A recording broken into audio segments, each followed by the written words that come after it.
Hello to everyone, once again, welcome back uli sa ating channel. Ito guys, bibili po tayo ng buko at ipapakudkud po natin guys. At mabuti na lang at wala pang masyadong customer si sir. At napagtyagaan niya na pwede naman daw kudkurin. Kasi medyo it takes a long time din kasi ang kukudkud dito guys. Alright.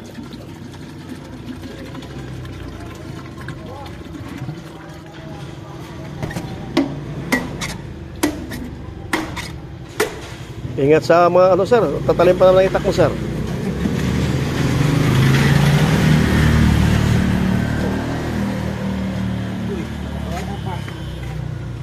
So tignan natin guys, ganyan lang pala ang pangudkod.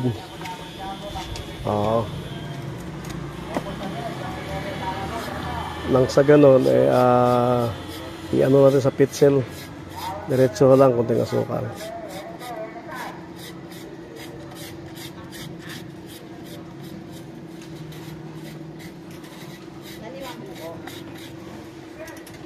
Gusto niya.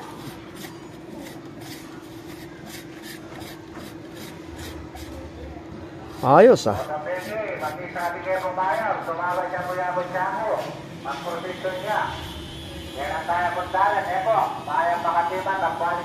So mayroon po tayong paalala guys, galing po sa ating kupunan po ng barangay. Isang paalala po na mayroon daw pong posisyon mamayang gabi guys kay Apong Santiago.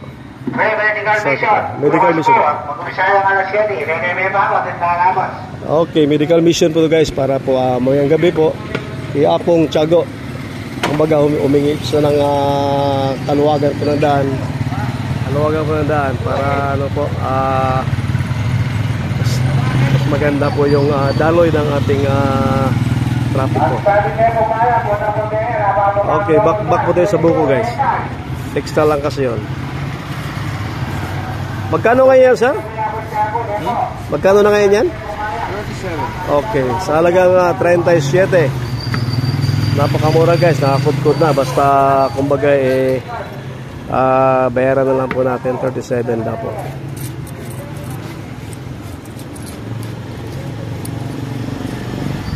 $37.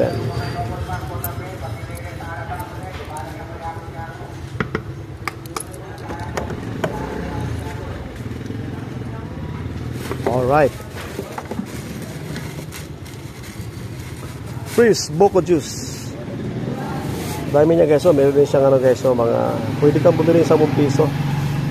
Para po gusto mo agaran talaga na tapos na agad. Okay, sa 10 piso guys. Sulit na sulit. Hindi lang pang pamilya, pang sports pa. So ito na guys, inabot na po sa atin ang fresh buko juice 37. Paki-check mo nga sir, baka kulang. Okay, thank you. At hanggang dito lang ang aking kunting long form video. At maraming salamat po sa lahat po na nakapanood. At sana po ay wag po kayo magsawa sa kapanood ng video na sa ganun guys. At huwag nyo na po sanang kalimutan mag-share, like, na sa ganun mas marating pa ang maraming mga nanonood o mga viewers sa karagdagan pong kalaman na mayroon po palang buko juice dito po sa may San Juan Nepomuceno sa napakamurang halaga. Hindi lang pang pamilya, pang sports pa. Alright, bye bye at hanggang dito lang. Ingat and God bless.